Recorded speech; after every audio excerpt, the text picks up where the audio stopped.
প্ৰথমবাৰৰ বাবে আমি ইয়াত ভলীবল MLA কাপ চেম্পিয়নশ্বিপ ইয়াত অৰ্গেনাইজ কৰিছোঁ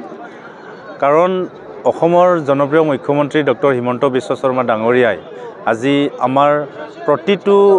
কৰ্ণাৰৰ পৰা আমাৰ অসমৰ ল'ৰা ছোৱালীৰ প্ৰতিভা ওলাই অনাৰ কাৰণে যি প্ৰচেষ্টা এই প্ৰচেষ্টাত অনুপ্ৰাণিত হৈ ময়ো তামুলপুৰ সমষ্টিত ভলীবল ইয়াত টুৰ্ণামেণ্ট আয়োজন কৰিছোঁ। এই টুৰ্ণামেণ্ট আয়োজন কৰাৰ মূল উদ্দেশ্য হৈছে আমাৰ তামুলপুৰ জিলা আৰু তামুলপুৰ সমষ্টিৰ পৰা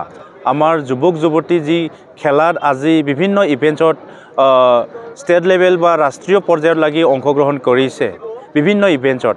আৰু বিভিন্ন ইভেণ্টৰ আকৌ তেনেকুৱাই যাতে অংশগ্ৰহণ কৰিব প্ৰেৰণা পায় উৎসাহ পায় ইয়াৰ কাৰণে মই আজি বিধায়ক হিচাপে ইয়াত MLA কাপ আয়োজন কৰিছোঁ যাতে আমাৰ পৰৱৰ্তী সময়ত আমাৰ ল'ৰা ছোৱালীবিলাকে উৎসাহ পায় উৎসাহে আৰু যাতে বিভিন্ন খেল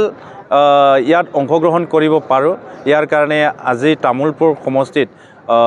MLA কাপ আয়োজন কৰা হৈছে। আজি আমাৰ মাজত 8টা টিমে অংশগ্ৰহণ কৰিছে। আজি প্ৰথম দিন আৰু এই প্ৰথম দিনত আমাৰ সৰ্বক আৰু UP ৱাৰিয়ৰ্ছ এই দুটা টিমৰ মাজত প্ৰথম আমাৰ উদ্বোধনী খেল ইয়াত আৰম্ভ হৈছে আৰু অসমৰ আৰু ভাৰতৰ কিছু ৰাজ্যৰ পৰা ইয়াত টিম অংশগ্ৰহণ কৰিছে আৰু আশা ৰাখিছোঁ আমাৰ যি উদ্দেশ্য